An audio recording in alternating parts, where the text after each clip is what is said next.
बांग्लादेश में अल्पसंख्यक हिंदुओं पर हमले तेज हो गए हैं।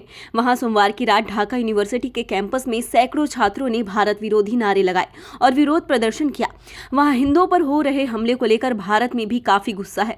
यहां कई हिंदू संगठन बांग्लादेश सरकार के रवैये को लेकर प्रदर्शन कर रहे हैं, लेकिन कांग्रेस को ये प्रदर्शन रास नहीं आ रहा। बांग्लादेशी हिंदुओं पर हो रही हिंसा को लेकर कांग्रेस के सियासी बोल कुछ और ही हैं। देखिए पूरी खबर।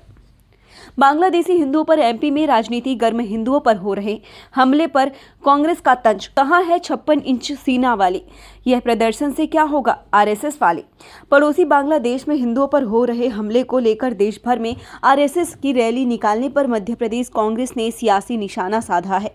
कांग्रेस के पूर्व मंत्री सज्जन सिंह वर्मा कह रहे हैं कि जिन सड़कों पर रैली निकाली जा रही है उसे बांग्लादेश की सरकार डरने वाली नहीं है। सज्जन का तो ये भी कहना है कि इंदिरा गांधी की सरकार में जब वहां अमानवीय घटना हो रही थी तब इंदिरा ने असली सर्जिकल स्ट्राइक की थी, पाकिस्तान के 2 टुकड़े कर दिए थे।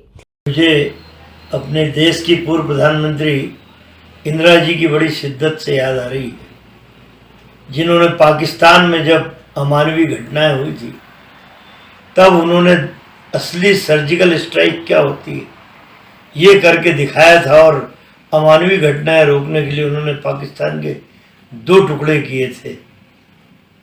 बांग्लादेश में आज अमानवीय घटनाएं हो रही हैं, लेकिन 56 इंच के सीने वाले पता नहीं कहाँ हैं।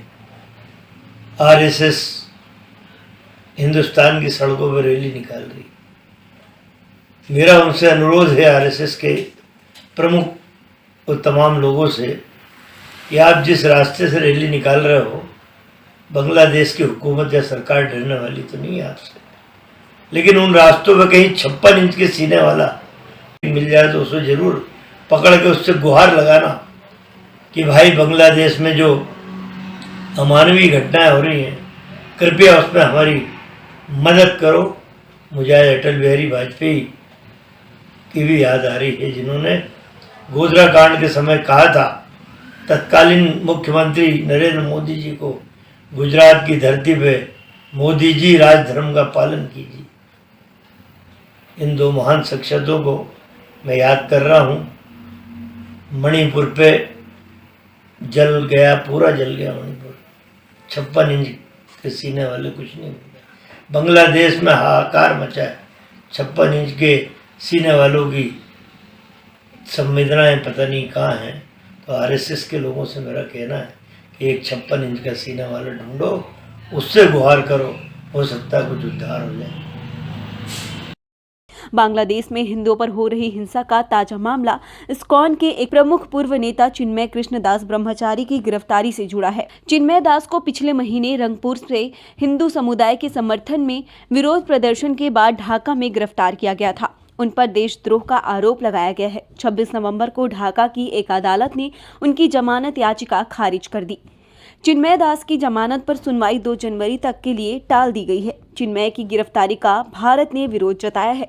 भारत में चिन्मय के समर्थन में हिंदू संगठन प्रदर्शन भी कर रहे हैं। इसी पर मध्य प्रदेश में पूर्व मंत्री और कांग्रेस के वरिष्ठ नेता सज्जन सिंह वर्मा तंज कस रहे हैं।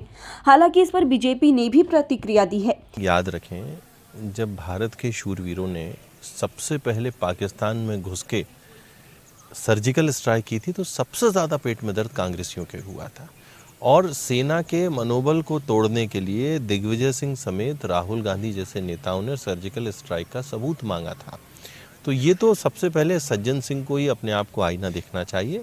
भारत का नेतृत्व, भारत की सेना सब सशक्त हैं। जब आवश्यकता होगी तब रणनीतिक रूप से जो कदम उठाना होगा उठाया जाएगा। सर, वो ये भी कह रहे हैं कि दिखावे के प्रदर्शन से हिंदुओं को भला नहीं होने वाला। देखिए, जब जब हिंदू जागृत होता है, जन चेतना होती है, जब जब हिंदू एक होके अपनी भावनाओं का प्रदर्शन करता है, कांग्रेस को ऐसा लगता है कि उसकी ज़मीन छिन रही है। ये तो सदैव समाज को बांट के, राष्ट्र को विभाजित करके रखने में अपनी राजनीति को समझते हैं। और जब राष्ट्रवादी ताकतें एक होती हैं तो कांग्रेस की ज़मीन हिलती दिखाई देती है, जो दिख रही है। भले भारत में बांग्लादेशी हिंदुओं को लेकर सियासी बयानबाजी हो रही है, लेकिन वहां हालात ये है कि इस्कॉन के अनुयायियों में दहशत है।